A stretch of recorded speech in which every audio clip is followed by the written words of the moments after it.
ये जो संत रैदास जी का प्रसंग है, इस प्रसंग से एक सीख मिलती है। क्या?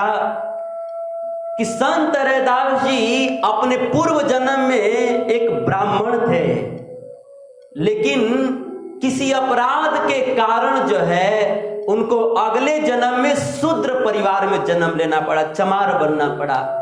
इसी तरह से सदन कसाई भी की जो हम लोग कथा सुनते हैं, सदन कसाई की कथा, वो भी पूर्व जन्म में ब्राह्मण थे, लेकिन किसी अपराध के कारण उनको भी अगले जन्म में मुसलमान परिवार में जन्म लेना पड़ा, यवन परिवार में जन्म लेना पड़ा और उनको कसाई का काम करना पड़ा।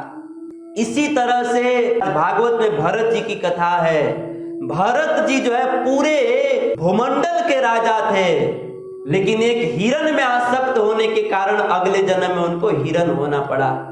मतलब ऐसे हजारों कथाएं हैं, ऐसे हजारों उदाहरण हैं, जिन उदाहरणों से यह पता चलता है कि कई लोग पहले के जन्म में ब्राह्मण थे, लेकिन किसी न किसी अपराध के कारण जो है अगले जन्म में कोई शूद्र बन गया, कोई यवन बन गया, कोई कसाई बन गया, कोई पशु बन गया, कोई जानवर बन गया।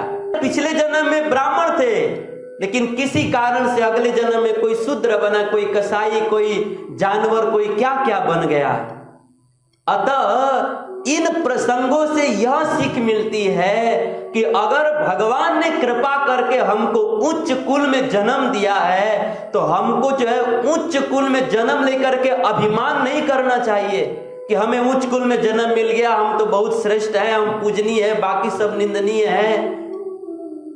इस तरह से अभिमान नहीं करना चाहिए। हमको उच्च कुल में जन्म मिला है तो भगवान की कृपा समझ करके, भगवान का भजन करके संसार से निकलने का प्रयास करना चाहिए। नहीं तो हम अगर उच्च कुल में जन्म लेकर के अभिमान करेंगे तो जैसे रैदास जी जो है पहले जन्म में ब्राह्मण थे, लेकिन अगले जन्म में चमार बनना पड़ा, जैसे सदन कसाई पूर्व जन्म में ब्राह्मण थे, लेकिन अगले जन्म में उनको भी यवन कुल में जन्म लेना पड़ा, मुसलमान परिवार में जन्म लेना पड़ा, वैसे ही हम लोग उच्च कुल में जन्म लेकर के अभिमान करेंगे तो हम लोगों की भी ऐसी गति हो सकती है।